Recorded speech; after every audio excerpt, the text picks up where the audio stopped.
नमस्कार। India debate में आप सबका स्वागत है। मैं हूं आशुतोष पाठक।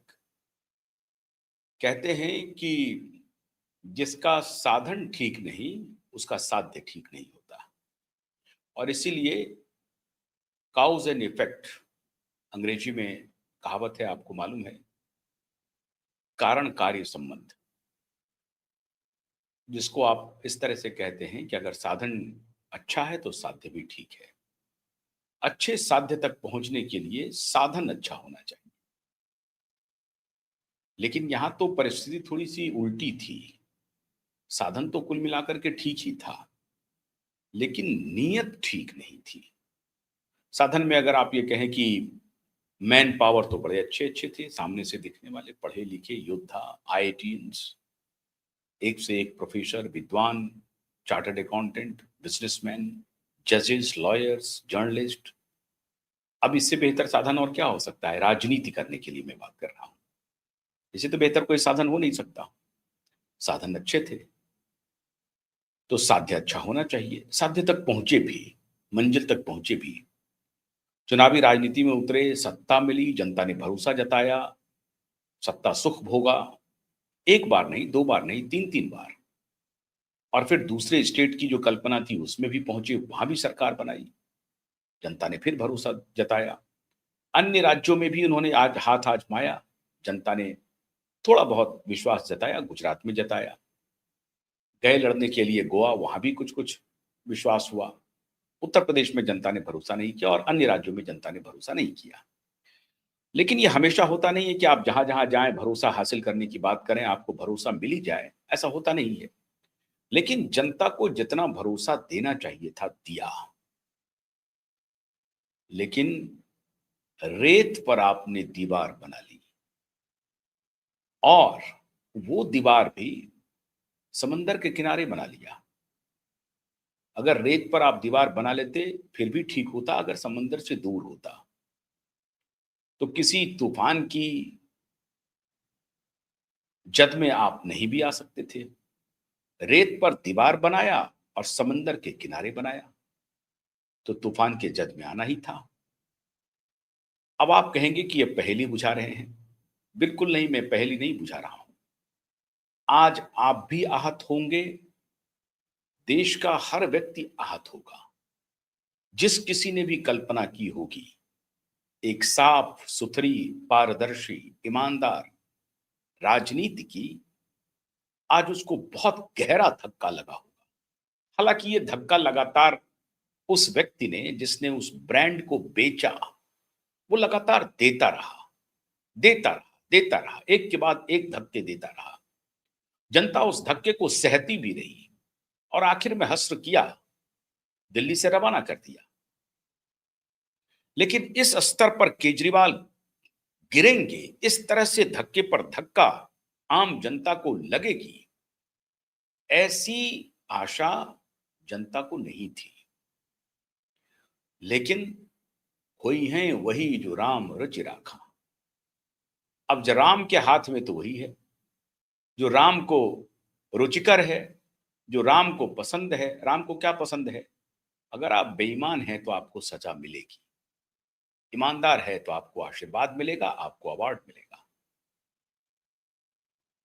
अरविंद केजरीवाल के बारे में मैं आज से नहीं कह रहा हूं, 2011 से कह रहा हूं। एक दो बार मेरी मत में थोड़ी सी भिन्नता हुई है, कभी कभार। लेकिन मोटे तौर पर मैं अरविंद केजरीवाल को बहुत नजदीक से जानता हूं, बहुत नजदीक से, बहुत करीब से। बिना उसके साथ में रहे हुए, बिना उसके साथ गए हुए जानता हूं। क्योंकि जो चौकड़ी उन्होंने इकट्ठा की, उनको भी जानता हूं, नजदीक से जानता हूं। तो मैं इस निष्कर्ष पर था कि अरविंद केजरीवाल स्वेज नहर के इस तरफ ही नहीं, स्वेज नहर के उस तरफ भी धूर्तता की इससे बड़ी मिसाल नहीं हो सकती। और आप अगर इस स्तर पर, इस श्रेणी के धूर्त होंगे तो नतीजा यही निकलेगा जो आज निकला है मित्र। किसी ने कल्पना नहीं की होगी और स्वयं केजरीवाल ने भी यह कल्पना नहीं की, जो खेल हो गया। कुछ दिन पहले नवीन जयहिंद आए थे हमारे कार्यक्रम में, वो स्वाति मालीवाल के पूर्व पति हैं, आम आदमी पार्टी के फाउंडर मेंबर्स में से एक हैं, वो जैसा दावा करते हैं, होंगे भी। वो कह रहे थे कि राघव चड्ढा को अरविंद केजरीवाल ने बंद कमरे में मुर्गा बना करके पीटा है, और एक जगह नहीं, दो जगह पीटा है। 1 साल तक राघव चड्ढा बिल्कुल मौन साध लिए। 4-4 महीने तो वो लंदन में जाकर रह गए। 4 महीने रहे कि 6 महीने रहे, अब एग्जैक्ट मुझे डेट नहीं मालूम है, लेकिन लंबे समय तक वो लंदन में जाकर के रहे। लंदन में रहे, यूरोप में भी रहे होंगे, अमेरिका में भी रहे होंगे, स्विट्जरलैंड भी गए होंगे, मुझे नहीं मालूम, लेकिन लंदन की खबर तो है। 4-4, 5-5 महीने तक रहे। जब अरविंद केजरीवाल गिरफ्तार हुए थे, तब राघव चड्ढा ने कोई बयान नहीं दिया। पार्टी को दिक्कत हुई कि राघव हमारे सांसद हैं, कोई बयान नहीं दे रहे हैं, चुप हैं, क्या बात है। राघव चड्ढा को पीटने की बात नवीन जय हिंद ने की, और नवीन जय हिंद के बतौर पार्टी के अंदर बहुत सारे लोग कह रहे हैं कि हाँ, राघव चड्ढा और अरविंद केजरीवाल के बीच में बड़ी टकराहट हो गई है। और ये सब खेल क्या पैसे का था? जो भी हो, अब वो बात तो पीछे रह गई, आगे की बात निकल पड़ी। आज वो हो गया जिसकी कल्पना अरविंद केजरीवाल ने शायद नहीं की होगी। लोकसभा में तो नेता को टूटते हुए देखा है, राज्यसभा में पार्टी टूटेगी, मैं समझता हूं कि भारतीय इतिहास की यह पहली घटना होगी, क्योंकि लोकसभा में तो सांसद है नहीं उतने। तो लोकसभा में पार्टी को टूटते हुए लोगों ने देखा है, या विधानसभा में पार्टी को टूटते हुए लोगों ने देखा है। खुद कांग्रेस पार्टी टूटी, एक बार नहीं कई बार टूटी। इंदिरा के जमाने में टूटी, उसके बाद भी टूटी, लेकिन राज्यसभा के सांसद होते हुए 2/3 कैंडिडेट के साथ पार्टी दूसरी पार्टी में मर्ज कर जाए, ऐसी घटना मैं समझता हूं भारतीय इतिहास में पहली बार हुई है, और आम आदमी पार्टी ने वो भी कर दिखाया है। आम आदमी पार्टी के 7 राज्यसभा के सांसद राघव चड्ढा, राजेंद्र गुप्ता, हरभजन सिंह, स्वाति मालीवाल, एक साहनी जी, संदीप पाठक, अशोक मित्तल, 7 सांसद एक साथ पार्टी छोड़ दिया। 10 में से 7 सांसद। राज्यसभा में आम आदमी पार्टी की 10 सीटें हैं, उसमें से 7 सांसद एक साथ पार्टी छोड़ गए। मतलब एंटी डिफेक्शन लॉ अब इन सांसदों के ऊपर लागू नहीं होगा, क्योंकि अगर आप 2/3 बहुमत के साथ पार्टी तोड़ देते हैं या पार्टी छोड़ देते हैं, तो फिर वो उधर मर्ज माना जाएगा। एंटी डिफेक्शन लॉ, दल बदल अधिनियम होता है, वो आपके ऊपर लागू नहीं होगा। तो दल बदल कानून अब आपके ऊपर लागू नहीं होगा। 7 सांसद छोड़ करके एक साथ चले गए। कहां गए? भारतीय जनता पार्टी में गए। आज प्रेस कॉन्फ्रेंस देखने और सुनने लायक था। संदीप पाठक का प्रेस कॉन्फ्रेंस तो और भी सुंदर था। संदीप पाठक का वो वीडियो मैं बार बार देखना चाहता था। याद कीजिए, जब अरविंद केजरीवाल जेल गए थे और पार्टी में राघव चड्ढा तो थे नहीं, अन्य नेताओं की उस तरह से पकड़ नहीं थी, तो संदीप पाठक कमान संभाले हुए थे, और वो जिस जिस शब्द का, जिस भाषा का, जिस द्रवित मन से वो अपने उद्गार व्यक्त कर रहे थे प्रेस कॉन्फ्रेंस में, उन्होंने कहा कि मैं आईआईटी में न सिर्फ प्रोफेसर था, बल्कि कैम्ब्रिज, ऑक्सफोर्ड से होते हुए पीएचडी एमआईटी से उन्होंने किया है पढ़ाई, वहां के रिसर्च स्कॉलर रहे। ऑक्सफोर्ड, कैम्ब्रिज, एमआईटी से लौट करके वो आईआईटी में प्रोफेसर है। उस करियर को छोड़ करके, पूरी ताकत लगा करके, अपने को पीछे रख करके, पार्टी को आगे रख करके अपना खून पसीना दिया पार्टी को, और कहा कि पूरी ईमानदारी के साथ मैंने पार्टी के लिए काम किया। एक भी कार्यकर्ता हमारे ऊपर वो आरोप नहीं लगा सकते कि हमने पार्टी को पीछे रखा और खुद को आगे आगे रखा। हमने कोई अपनी टीम नहीं बनाई, पार्टी की टीम थी। हमारी कोई अपनी टीम नहीं थी। हम पार्टी के साथ चलते रहे। भावुक भी थे, आंसू उन्होंने नहीं बहाया लेकिन भावुक थे। राघव चड्ढा ने कहा कि हमने सब कुछ किया पार्टी के लिए। अशोक मित्तल जी, वही हालत। अब हरभजन सिंह, राजेंद्र गुप्ता, स्वाति मालीवाल और साहनी, ये अभी नहीं आए हैं फ्रंट पे, लेकिन नाम उनका 100% अश्योर्ड है। सात के सात सांसद भारतीय जनता पार्टी में जा रहे हैं, इसकी घोषणा कर दी राघव चड्ढा ने। अब आप कल्पना कीजिए मित्रों, जो संदीप पाठक पार्टी की कमान संभाल रहे थे, प्रभारी थे पंजाब के, गुजरात के, पार्टी का भरोसा थे, राघव चड्ढा जेल में परिवार के सदस्यों के अलावा जो मुलाकाती थे उसमें राघव चड्ढा का नाम था। वो इतने क्लोज होने वाले राघव चड्ढा आज दूर हो गए। स्वाति मालीवाल जो परछाई के तरह साथ चलती थी अरविंद केजरीवाल के, आज उन्होंने भी साथ छोड़ दिया। हालांकि वो तो साथ बहुत पहले छोड़ चुकी थी, वो सांसद खाली बनी हुई थी, क्योंकि लात घूसे से पिटाई की अरविंद केजरीवाल के प्रेजेंस में, अरविंद केजरीवाल के निवास पर इसी पार्टी ने किया, इसी केजरीवाल की पार्टी ने किया, इसी केजरीवाल के सम्मुख किया। ऐसा नहीं कि केजरीवाल घर पर मौजूद नहीं है, केजरीवाल घर पर मौजूद हैं और जिस जगह पर स्वाति मालीवाल बैठी हैं वहां पर निश्चित रूप से सीसीटीवी कैमरे लगे हैं। और कहा तो यह भी गया कि अरविंद केजरीवाल ने कैमरे से ये पूरी पिटाई देखी। और नवीन जयहिंद तो कह रहे हैं कि जब राघव चड्ढा को मुर्गा बना करके पीटा गया तो अरविंद केजरीवाल फिल्म के डॉन की तरह बैठे हुए थे और उनके गुंडे, उनके गुर्गे उनकी पिटाई कर रहे थे। नवीन जयहिंद कह रहे हैं। नवीन जयहिंद ने कहा कि इतना मारा कि दाहिनी आंख या बाईं आंख के पास इतना बड़ा घूसा मारा कि वो पूरा ब्लैक हो गया और उसके आंख की रोशनी जाते जाते बची और उसी के इलाज के लिए वो गॉगल्स पहन करके लंदन पहुंच गया। और वो लड़ाई थी पैसे की, ये नवीन जयहिंद कह रहे हैं।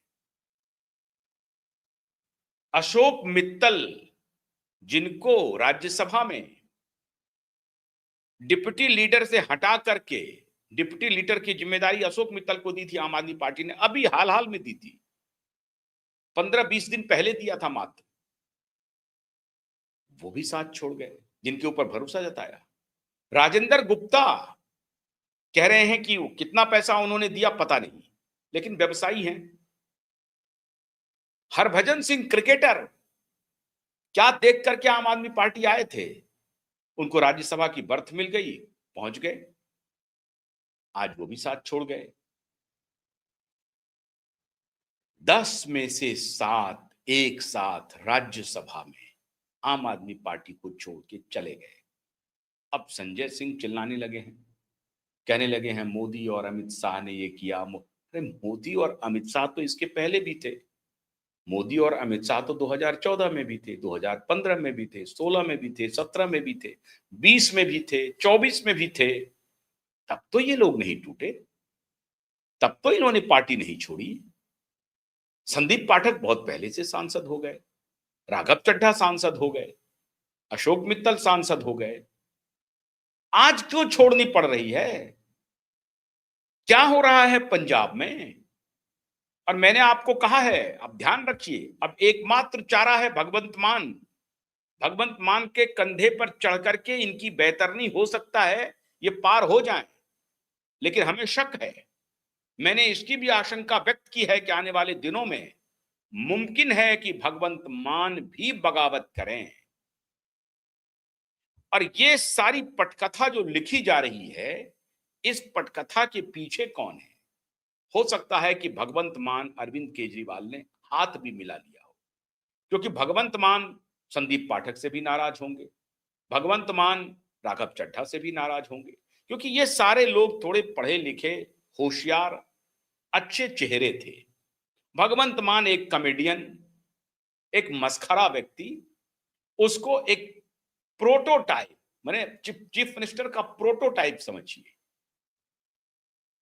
कंट्रोल से चलने वाला मुख्यमंत्री केजरीवाल को चाहिए, और वो भी कंट्रोल किसी और के हाथ दे दिया था, रिमोट किसी और के हाथ दे दिया था। उस वक्त रिमोट राघव चड्ढा के हाथ में था, ताकि अगर भगवंत मान का गुस्सा कुछ हो, नाराजगी हो, तो राघव चड्ढा पर हो जाए और फिर अरविंद केजरीवाल बीच में आ जाए, दोनों को मेल मिलाप कराए, दोनों को कोई बात नहीं, आप दोनों लड़िए मत, आप दोनों लड़िए मत, हम तो है ना, हम ठीक कर देंगे।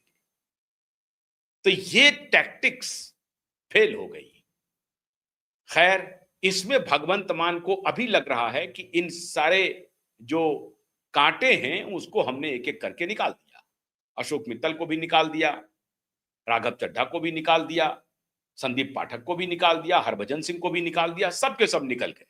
अब हम हैं बचे हुए। बारी सबकी आएगी, क्योंकि वो व्यक्ति अपने कृत्य से बाज नहीं आएगा। ऐसी क्या बात है अरविंद केजरीवाल की, ऐसी क्या कमजोरी है जो सब लोग उनको छोड़ के जा रहे हैं? योगेंद्र यादव चले गए, प्रशांत भूषण चले गए, अंजलि दमानिया चली गई, मयंक गांधी चले गए, प्रोफेसर अरविंद कुमार चले गए, संतोष हेगड़े चले गए, आशुतोष गुप्ता चले गए, कुमार विश्वास चले गए, और बाकी तो ये सारे बड़े नाम थे, सबके सब छोड़ के चले गए। और ये जो नाम थे, जो इन सब के जाने के बाद, कुमार विश्वास वगैरह के जाने के बाद, ये नाम ऐसे थे जो बिल्कुल साए की तरह अरविंद केजरीवाल के साथ साथ चल रहे थे, जिसमें राघव चड्ढा थे, संदीप पाठक थे, बड़े मजबूत पिलर थे पार्टी के, लेकिन वो भी छोड़ के चले गए। अरविंद केजरीवाल, अपने कृतित्व को देखना शुरू कीजिए, और अभी तो आपके लिए जेल के सलाखे खुलने वाले हैं। और इन सबको मालूम है, ये जो साथ के साथ छोड़ के गए हैं ना, इनको मालूम है कि जस्टिस स्वर्णकांता शर्मा की अदालत में जो केस चल रहा है, उससे ये व्यक्ति बरी होने वाला नहीं है, क्योंकि जस्टिस स्वर्णकांता शर्मा ने कहा है कि मैं रिक्यूज नहीं करूंगी, अरविंद केजरीवाल के मुकदमे को पूरी तरह से सुनूंगी। उन्होंने ऑर्डर दे दिया, जो खिलाफ में ऑर्डर गया है, खुद वकील बन के गए थे अदालत में, पैरवी करने के लिए, खुद की पैरवी करने के लिए पहुंचे थे, और खुद की पैरवी में फेल हो गए। थ्रेडवेयर, पॉइंट बाय पॉइंट एक्सपोज किया अरविंद केजरीवाल को जस्टिस स्वर्णकांता शर्मा ने, और जस्टिस के सारे जो स्टेटमेंट हैं वो रिकॉर्ड है, ऑर्डर पास हो चुका है। अब इनके पास एक चारा है कि सुप्रीम कोर्ट में उस ऑर्डर को चैलेंज करे। तो सुप्रीम कोर्ट में लार्जर बेंच बैठेगी, डिवीजन बेंच बैठेगी, या लार्जर 5 बेंच सदस्यीय, 7 सदस्यीय या 9 सदस्यीय बेंच बैठेगी। क्योंकि अगर जस्टिस स्वर्णकांता शर्मा को अरविंद केजरीवाल की सुनवाई से अलग करना है, तो सुप्रीम कोर्ट को तथ्यों पर निर्णय लेने पड़ेंगे, साक्ष्यों के आधार पर निर्णय लेने पड़ेंगे। और जस्टिस स्वर्णकांता शर्मा ने जो तथ्य पेश किए हैं, जो साक्ष्य पेश किए हैं, उसका खंडन तैयार करना पड़ेगा सुप्रीम कोर्ट को, और सुप्रीम कोर्ट को उसका खंडन तैयार करने में नाको चने चबाने पड़ सकते हैं। जो तथ्य स्वर्णकांता शर्मा ने रखे हैं, जो साक्ष्य स्वर्णकांता शर्मा ने रखे हैं, उसको अकाट्य वो उसको काटना, वो बिल्कुल अकाट्य है, ये मान के चलिए आप। तो एलिगेशन लगा दिया, भाग गए। ये प्रक्रिया इनकी चलती आ रही थी। इसीलिए तुषार मेहता ने सब कहा, बड़ी अदालत में कहा कि this man has made his career out of allegation. आरोप लगाओ और अपना करियर बनाओ, लोगों में संदेश दो कि कितने ताकतवर हैं अरविंद केजरीवाल। लेकिन अब तक जितने के खिलाफ अरविंद केजरीवाल ने आरोप लगाए, सबसे लिखित में अदालत में माफी मांगी, और इस बार तो अदालत के ही खिलाफ आरोप लगा दिया कि आप ही हमें न्याय नहीं दे सकती, आप ही बायस हो सकती है, आप निष्पक्ष नहीं हो सकती हैं। यह आरोप लगा दिया अदालत पर। अदालत ने एक एक करके कह दिया कि आपके हमारे निष्पक्षता पर उठाए गए सवाल पूरी तरह से कपोल कल्पना है, आपका डर है, आपका संशय है, और हम संशय पर काम नहीं करते। आप किसी को आरोप लगा करके भाग नहीं सकते। तो जैसा अब उनको बोलना पड़ेगा। अब ये सारी प्रक्रिया बनी। ठीक है, अमित शाह, मोदी ने क्या किया 7 सांसद के साथ, ये मैं कल बताऊंगा। अमित शाह ने किया या मोदी ने किया या किसने किया, ये सब बताऊंगा कल, थोड़ी और जानकारी मुहैया कर लूं। अभी तो आप देखिए कि पार्टी किस तरह से टूट गई। अरविंद केजरीवाल को सोचना चाहिए कि आज उनके जो पिलर लाइक कार्यकर्ता थे, नेता थे, सबने साथ छोड़ दिया। It is a matter of days मित्रों, when this party will be seen in the museum, कि एक आम आदमी पार्टी थी। आप देखेंगे आने वाले दिनों में कहीं के नहीं रहेंगे। तो इसको कहते हैं कि अगर आप बदनीयत से कोई काम करना चाहते हैं तो उसकी एक उम्र है, उसकी एक सीमा है। और अरविंद केजरीवाल के बदनीयती की उम्र पूरी हो गई। दूध के धुले ये सातों भी नहीं है, लेकिन कम से कम इन्होंने फैसला तो किया, देर से ही सही, पश्चाताप तो करेंगे।